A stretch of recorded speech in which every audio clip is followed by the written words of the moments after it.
So, good day everyone. I'm Joshua Ayalas, and today I will report Chapter 3 Documents. So, what are documents? So, documents are a convenient definition of a document is a mere sheet of bearing handwriting or computer generated text. It is fullest meaning. A document is any material that contains marks, symbols, or signs, either visible, partially visible, or invisible, that may ultimately convey a meaning or message to someone. That is according to Brenner, 2004. So pencil or ink writing, typewriting, or printings are the more usual forms of documents. This encompasses traditional paper documents, but also includes things like graffiti on wall, stamp impressions on meat products, or covert markings hidden in a written letter, among other things. So the key points here are traditional documents and also the examples of non-traditional documents. So traditional documents are include handwritten, typewritten, or printed materials on paper. On the other hand, examples of non-traditional documents are graffiti on walls that conveys message or artistic expression. Also, stamp impression on meat, used for quality control or branding. Also, covert markings and letters. So this means hidden messages or security features. Also, the broad explanation or definition of document is that um, a traditional view of document includes handwritten or printed on paper, such as letters, contracts, books, or reports.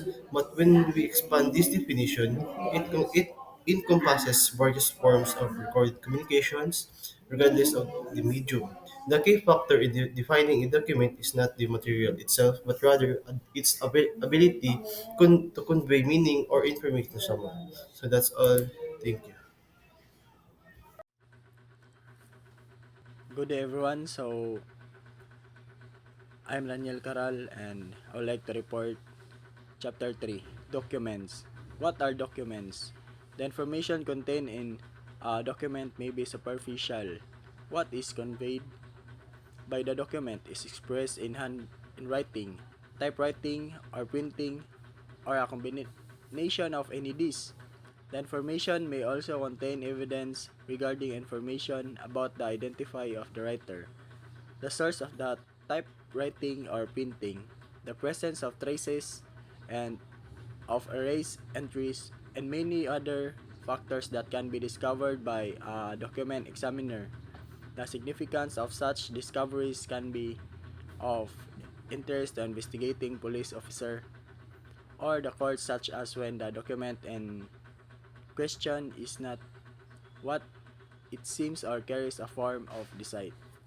So, ang usa daw ka document kay dili lang kay sulat nga makita, kundi kay makahatag usab og kaning evidence bahin sa kaning tinuod nga author sa o posible nga mga kausaban. Ang mga eksperto or kaning mga scientist or kaning mga forensic nga expert kay kay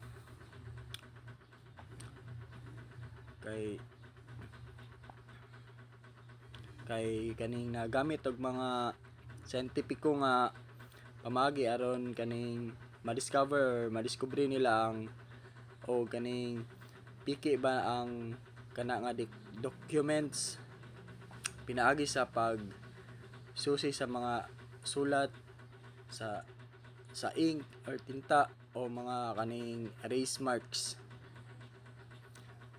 Then for like example kanang ang usa ka piki nga cheque na mahimong tanawon nimo kay tinuod, pero kung imuhang susihon or imuhang tanawon gyud kay or susihon sa mga forensic nga paagi kay makita nga kanang adunay laing tinta, kanang dili katuuhan or kaning nagsupak sa mga sinulat nga nagapakita nga kini kay piki, mailhan nimo nga forge or kanang makita nimo nga lahi ra gid siya sa original. O kini nga investigation kay kaning makatabang sa mga pagsulbad sa kaso. Good day, everyone. So, what are Christian documents? A Christian document is one where the source or authenticity of the material is disputed. When we say source authenticity of the materials is disputed, it means there is uncertainty or disagreement about whether the materials in question are genuine, original, or reliable. Albert Osborne, the father of Christian documents examination. Albert Sherman Osborne, born on March 26, 1858, in Sharon, Michigan, United States. At the age of 88 years old, Albert Osborne died. He died December 14, 1946, in Montclair, New Jersey, United States.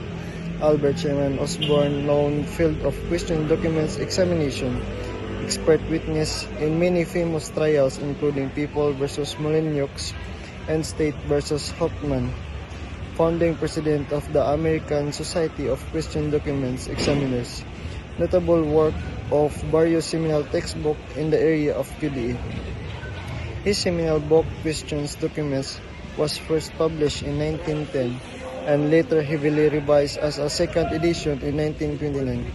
Other publications, including The Problem of Proof, The Mind of the Juror, and The Christian Documents Problem, were widely acclaimed by both the legal profession and by public and private laboratories concerned with matters involving Christian documents. Osborne is also known for founding the American Society of Christian Documents Examiners.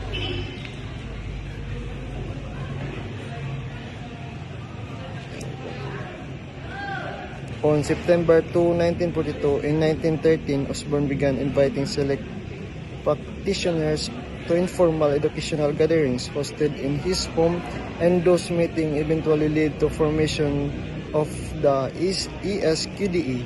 He became the society's first president and was involved intimately with the discipline and society until his death 4 years later.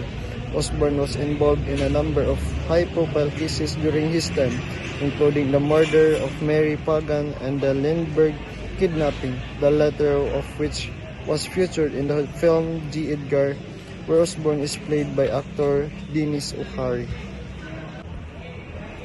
A document is often questioned due to doubts about its origin, content, or creation circumstances, or because it contains unexpected provision that displaces someone.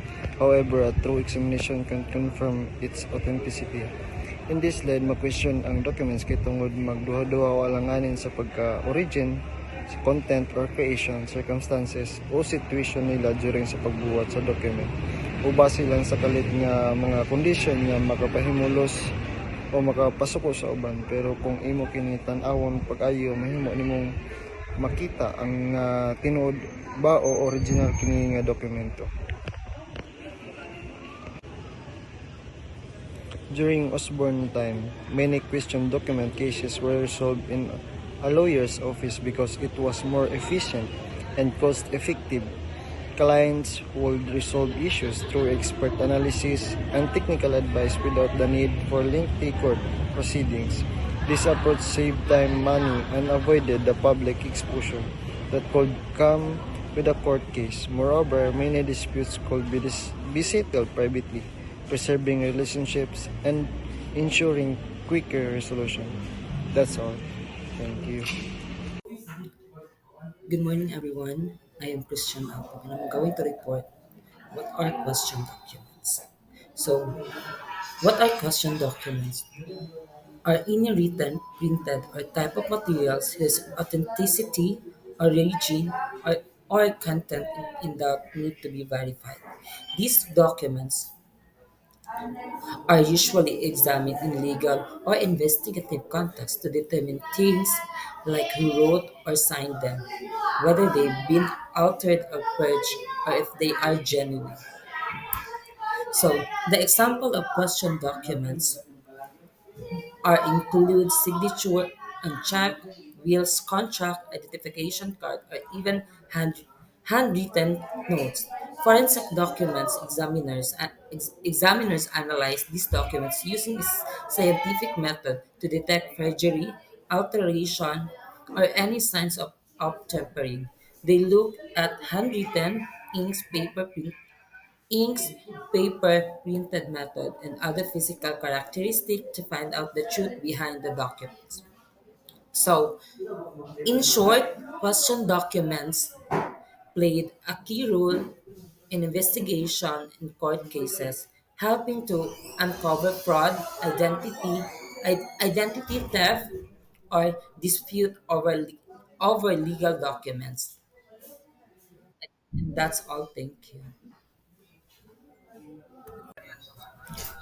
So, good day everyone. My topic is all about nature and classification of documents. So what is nature and classification of documents? When you say classification of document, question documents have a variety of classes, including those that are handwritten, typewritten, copied or Xerox copy, or computer printed, those with erasures, obliteration, additions, or intended writings, short documents, and ink exams, or those that involve comparison, dating, papers, and pencils lead.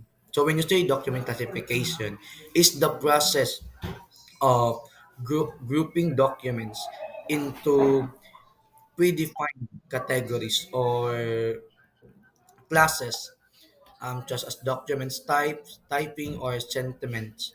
And of course, documents, assign of document to one or more predefined categories based on its content. So the first classification is the general. When you say general is a document receiving full circulation.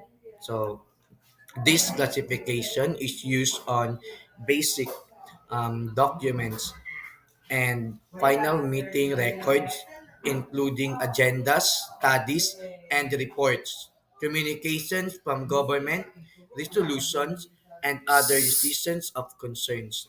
So when you say general, refers to the act of arranging or groupings things into categories or classes based on shared characteristic, forming a broad overview or system of organization. So that's my report. Thank you.